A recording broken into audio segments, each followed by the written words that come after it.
Antiques speak to me.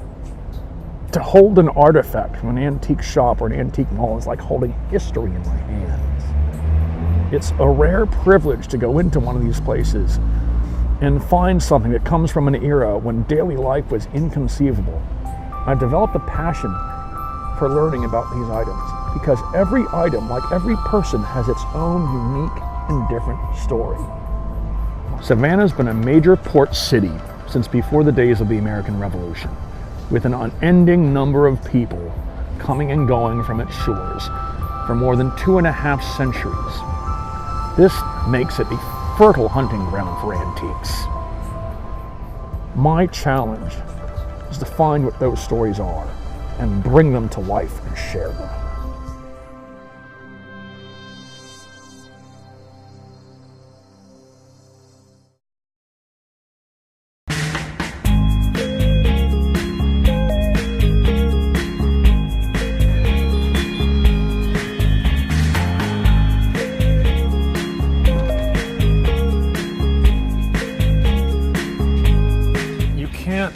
Be a history buff and not be enthralled by places like this.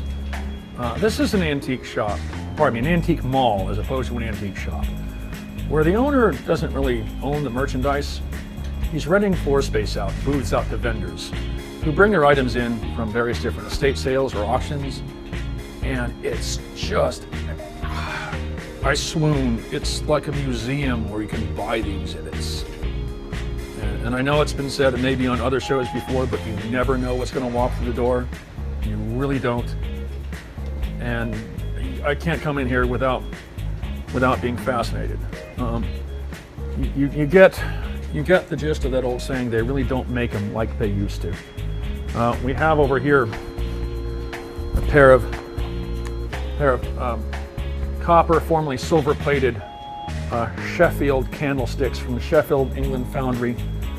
These guys were big in the late 19th century into about the 1970s. At one point, the Sheffield Steelworks was the premier steelworks in Europe. You're just not finding craftsmanship like that everywhere. But you come into here and you just, I mean, okay, some would say there's a, one man's treasure is another man's junk, but you find the treasures here.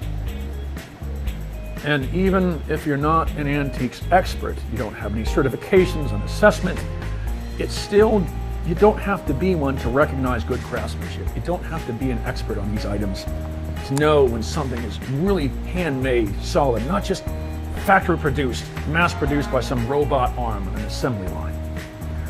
One example would undoubtedly be this copper bowl. Now, the label says arts and crafts. Now, that generally means arts and crafts era, which is going to be, say, around 1880s, 90s to about the 1920s or 30s, when people were trying to combine form and function. They wanted usable items, but with some real artisanship to them. And for anyone who's into it, the holy grail almost is to turn one of these items over and, good God, find a maker's mark on the bottom. It's one thing to find a good handmade item, handcrafted, not mass-produced on an assembly line by a robot arm. It's another to find a maker's mark or a stamp on the bottom of it. And that's what we've got here, $45. I don't have any problem with that price. Here we have something right on the, oh my God, there it is. Right on the bottom, solid copper, hand-hammered, the Avon copper. I think right beneath it might be the Avon Copper Smith. This is going to take some research. Okay, yeah, there's a stylized stamp there. Somebody went to some effort to make a design they could stamp onto there like they could stamp onto many items. But just the hand-hammered indents here, it's when we look closely at them. Hammering a piece of metal kind of strengthens by solidifying it and helps to strengthen the item. When you look closely, you see that none of the indents are precisely the same. That's when you know it's hand done. So even to say that this is hand hammered is kind of redundant. We'd have figured that out pretty easily anyway. This is what you come in for. This is the kind of stuff I leave a shop with. I like what I call functional art. I mean, okay, I have a few decorative things, but the reason I come into places like this in the first place is to go home with something that is art and that is usable at the same time. I tell all my friends, don't ever do houseware shopping at a modern day retail chain. Sorry, Target, Pier 1, Walmart. But typically it was just made better 80 to 200 years ago. Not that this is going to be 200 years old. A bit more modern than that. I'll have to do a bit of more research to find out when the Avon Coppersmith was in business. But again, for its hand-hammered quality and the stamp alone, I'll pay $45. I don't have any problem with that at all. And I'll use this. This isn't just going to sit on a desk someplace or in a wall display. I'll be eating my dinner from this, probably within 24 hours after leaving the shop. So yeah, I don't have any problem with that price at all.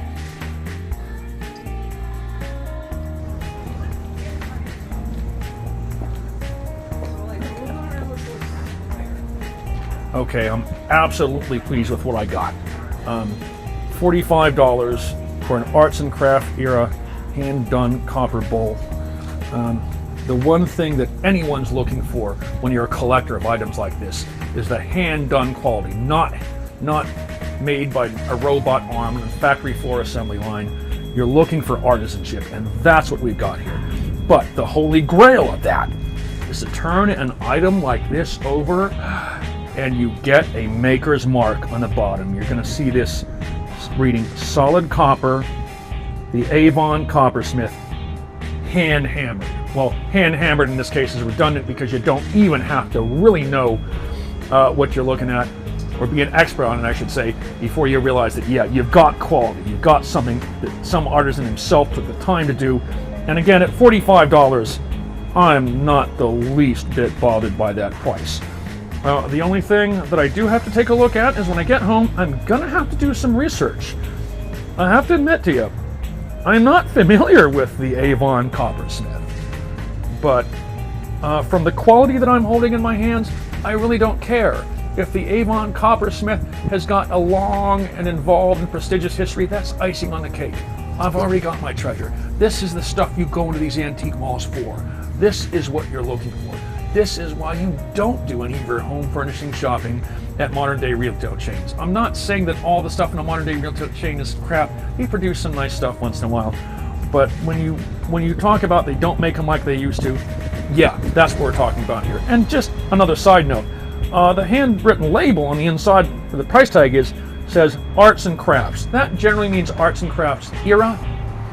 And if that's true, if that really is true, the vendor really knows what they're talking about, then this is going to be around 1880s to 1920s. So yeah, it is going to be quite possibly more than 100 years old, and by that measure, justifiably antique. I'm just really pleased. I can't wait to get home and sit down and do some research on it. I'm also, by the way, going to polish it up and use it. This isn't just a decor thing that's going to sit on a shelf or a wall someplace. I'm going to eat from it.